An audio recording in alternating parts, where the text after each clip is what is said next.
game pertama kejohanan catur dunia 2021 di antara Ian Nepomniachtchi bertemu dengan juara dunia penyandang juara dunia Magnus Carlsen. Pertandingan ini berlangsung di Dubai, UAE.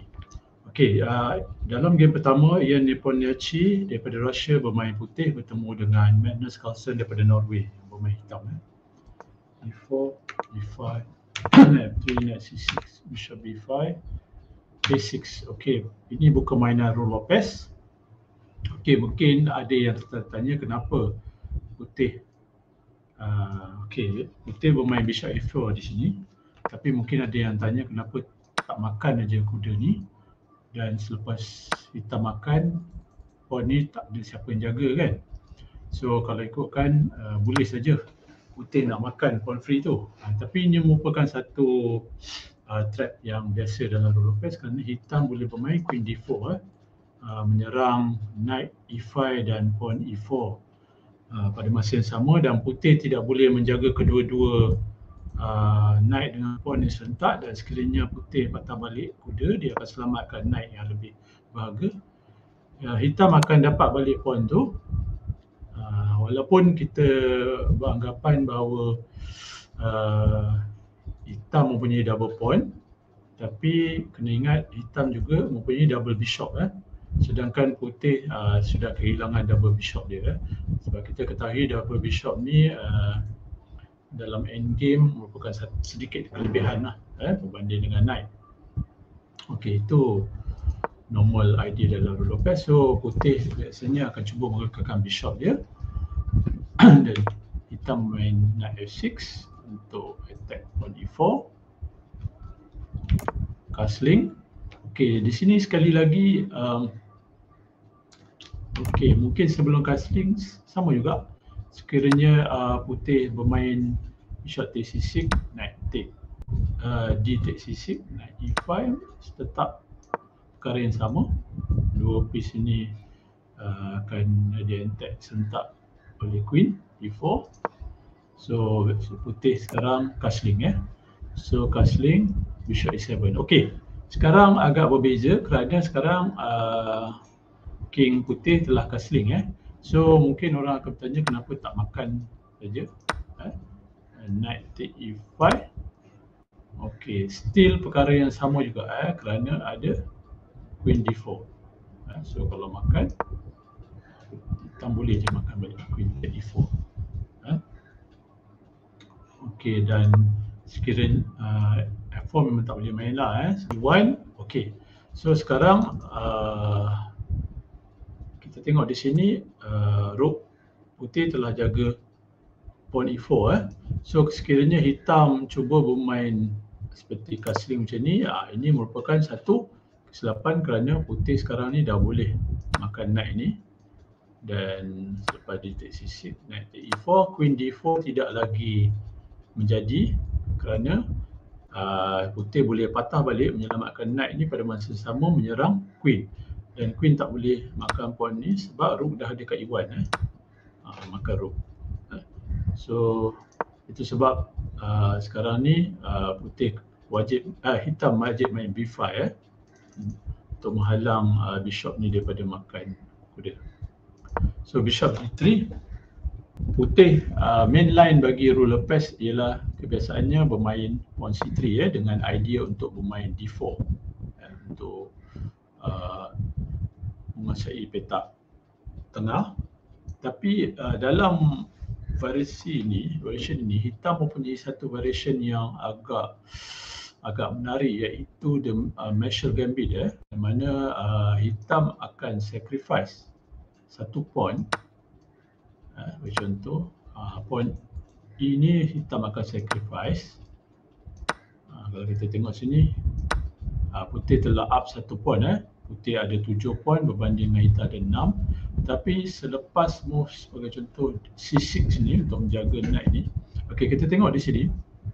Sebagai contoh, katalah putih bermain normal move D4 ini untuk develop bishop ni So selepas hitam bermain bishop D6, kita nampak di sini ada 3 piece hitam ni yang agak membahaya kerana semua menuju ke arah king side putih yang agak terdedah kerana piece-piece putih kebanyakannya berada di queen side tapi piece-piece hitam 3 ni semua menuju ke arah king side So sebagai contoh, selepas rook e1 kita nampak di sini agak membahayalah contoh putih bermain queen h4 threaten untuk attack h2 di sini So aku walaupun dari segi teori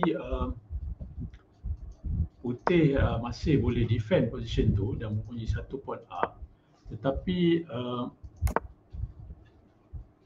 kebiasaannya pemain putih sekarang ini cuba mengelakkan daripada memasuki Marshall Gambit kerana inisiatif adalah di tangan pihak hitam dan putih kena defend. Walaupun putih up satu pawn, tapi putih akan kena defend sampai akhir. So H3, so sekarang H3 ni dah menjaga square G4 dan hitam sebenarnya masih boleh bermain seperti Marshall Gambit sebagai contoh. D5, rook take E5, C6.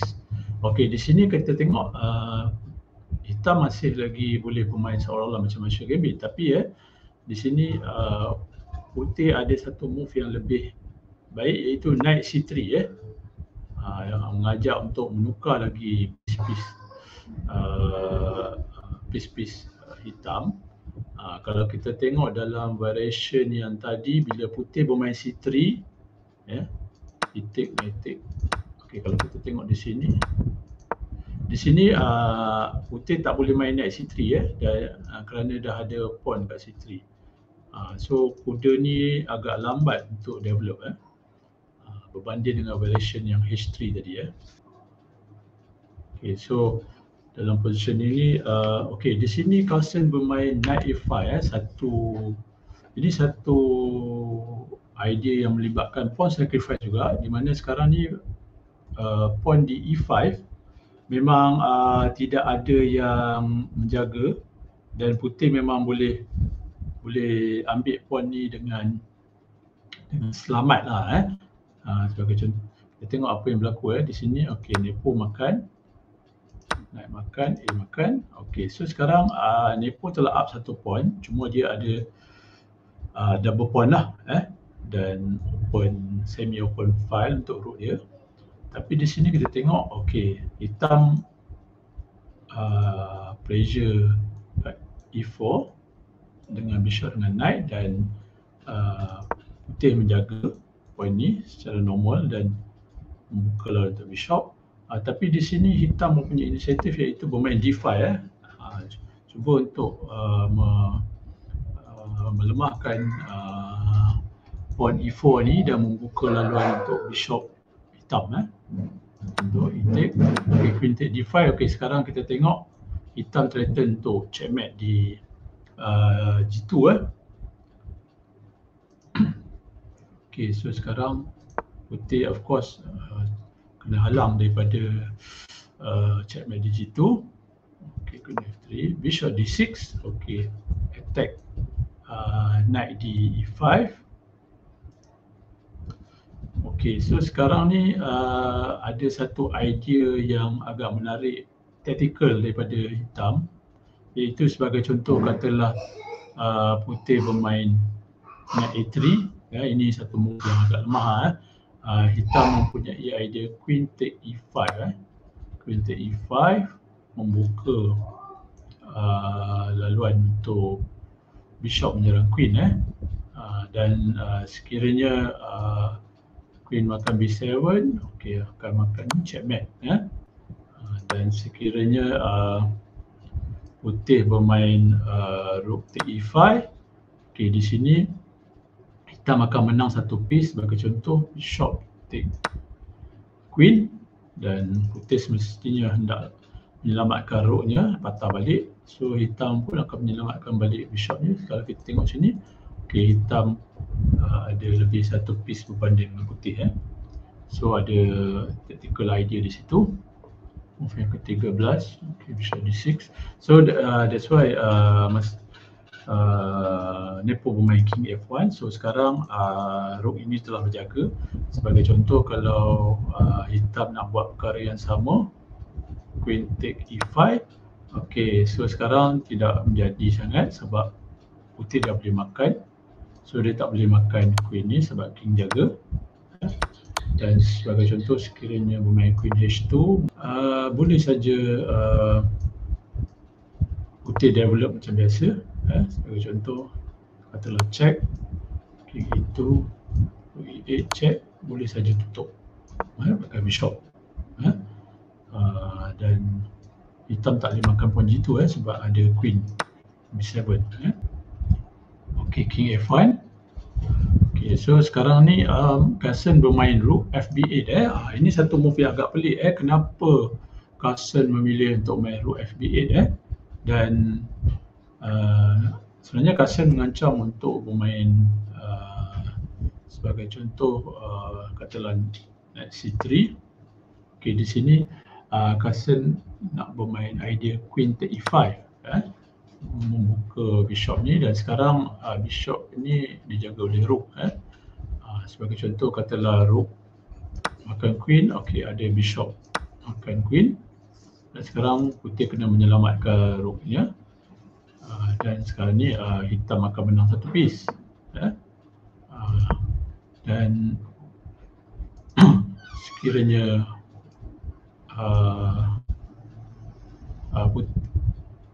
putih bermain queen take B7, hitam ada ni queen makan E1 check, king makan, rook makan, dan putih up satu rook. So itu pasal Carson bermain rook B8. Tapi kenapa dia bermain rook FB8? Kenapa dia tak bermain rook A yang pergi B8? Okey. So ada beza di sini sebab kalau rook A yang pergi B8, okey, katalah queen makan D5, exchange queen, bishop makan di sini. So kita tengok di sini pawn A6 ni tak berjaga. So putih boleh makan rook A6, menang satu pawn. Dan sekiranya Carson makan pakai knight, so sekarang ada knight D7 fork. Dua rook ni. So hitam akan hilang material lah. Itu pasal Carson bermain rook F yang pergi B8. Okay, so Nepo tukar, exchange, bishop D2. Okay, sekarang kita nampak apabila queen dah tukar, game ni agak nampak jadi agak suram sikit lah kerana apabila tak ada queen, game serangan-serangan dua-dua pihak tidaklah sehebat sekiranya ada queen. C5, okey, hitam cuba menjaga square-square di peta tengah. F3, kita balik D8. okey, rook tadi di petak-petak ni tak buat apa, dah tak ada fungsi lagi untuk berada di A8 dan B8. So hitam letakkan rooknya di petak tengah, lebih aktif. Develop B4, attack C2, jaga situ. Okey, rook C8, tambah pressure lagi di sini. Knight itu, okey, so knight ni tidak ada apa-apa prospek sangat di sini. Jadi Nepo cuba untuk mencari petak yang lebih baik. Itu dia F4, knight C6. Okey, so pattern untuk jaga square D4, bishop E3. okey, mungkin dengan idea untuk break D4, knight E7. okey, untuk cari square yang lebih aktif untuk kuda dan juga membuka diagonal untuk bishop. Bishop F4. okey, Nepo cuba mengajak untuk menukar piece-piece aktif hitam. Okey, sekarang Carson, hitam berjaya melemahkan pawn putih di F3, tapi kena ingat apabila dia buat begitu, hitam pun mempunyai masalah. Backward pawn yang di belakang ni akan menjadi target untuk rook putih. Exchange A6, rook C6, okey, menjaga pawn A6, dan juga rook ini boleh swing ke kingside sama ada F6 ataupun A6 untuk serang target-target yang ada di kubu putih. Rook E1 menjaga open file, tak perlu lagi nak jaga situ. Knight F5, okey, Knight F5 ni satu move yang agak aktif, iaitu threaten nak main Knight D4 ataupun Knight H4, attack square ni. So Nepo menjaga square D4, tapi dia tak dapat nak halang hitam daripada main Knight H4, attack F3. Okay, so sekarang kita tengok putih agak defensif sikit, walaupun putih up 1 point, tapi hitam mempunyai inisiatif kerana hitam punya piece agak aktif, dan putih pun sebenarnya walaupun up 1 point tapi point dia double. King F8, okay, mengaktifkan king, dan mungkin rook ni mungkin boleh keluar nanti. G2 mengajak untuk menukar knight, hitam ni agak aktif, so putih tak nak tukar, hitam tak nak tukar. Rook F5 menyerang, rook E5 menyerang knight F5, so hitam tak boleh makan lagi kerana akan hilang kuda. So G6, okay, G6 jaga knight ni, dan sekarang mengancam untuk makan D3. So ini satu move yang agak ganjil daripada putih kerana knight ni nampak agak pasif di sini, walaupun knight ni memang menjalankan fungsi dia menjaga puan-puan putih yang lemah, serang. So alternatif ialah bermain king E2, mengaktifkan king. Cuma mungkin hitam risau, putih risau kalau hitam bermain sebagai contoh knight E6, knight G7, knight E6, dan mungkin nanti pada satu masa dia boleh bermain knight F4. Okay, so G6, knight E1, knight E6, rook E4, F5, rook E3, okay, knight E6. Okay, kita nampak di sini hitam mengancam untuk main knight F4 untuk menyerang D3 dan H3. G2, okay, sekarang menghalang hitam daripada bermain F4. Okay, so dan sekiranya hitam bermain F4, okay, di sini putih akan bermain rook E4, dan sekiranya rook makan D3, dapat balik point F4 ni dengan knight F4, dan rook E4 check. So tidak ada advantage apa. Okay, so B4 cuba untuk menghidup, membuka B5 sebagai contoh. Okay, katalah hitam bermain move sebagai contoh H4, so putih main H4, hitam boleh bermain contoh B take C3, B take C3 dan rook B8, attack B8. Okay, dan sekiranya putih bermain C4 untuk cuba tutup ni, tapi dia akan hilang square ni, hitam boleh main knight D4, attack B3 dan F3. Malah rook dia pun boleh double di sini sebagai contoh. Okay, so putih cuba menghidupkan knight dia secepat mungkin. rook B8, okey, threaten untuk pemain. Sebagai contoh katalah putih main H3, B take C3, B take C3, rook B3, dapat balik pawn, menang satu pawn. So king D2 cuba makin rapat dengan pawn-pawnnya yang lemah. Tapi di sini sebenarnya Nepo sacrifice balik satu pawn kerana sekiranya dia memilih untuk cuba mengekalkan kelebihan satu pawn tu, dia akan menghadapi lagi banyak masalah kerana hitam boleh bermain knight D4 knight ini begitu kuat sini. Dan sekiranya rook A3 cuba menjaga ni yang diserang oleh rook dengan knight, so hitam akan fork. So di sini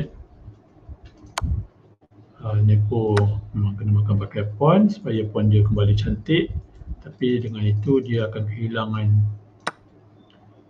satu pawn dan sekarang game telah menjadi seimbang dari segi bilangan pawn. Cuma sekarang ni putih pula yang ada yang sebenarnya kalau ikutkan dalam keadaan kurang selesa kerana dia punya double pawn di sini. Sorry. Ke situ, cuba menghalau rook ni, dan sekiranya hitam cuba mengekalkan rook di B5, ini merupakan satu kesilapan kerana ada etik di sini, hilang satu piece. Dan sekiranya check di sini, putih akan main king C1 dan sekarang sama juga, tetap sama, hitam akan kehilangan satu piece.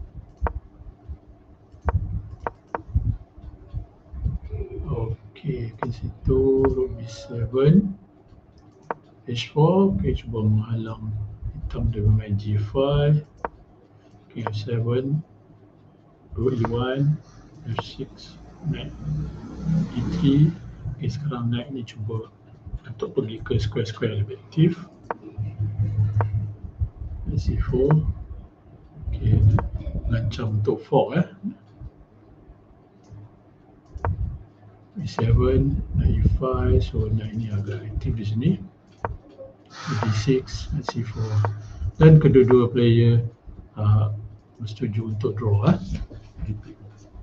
Okey, itu saja untuk game yang pertama yang berakhir dengan keputusan draw.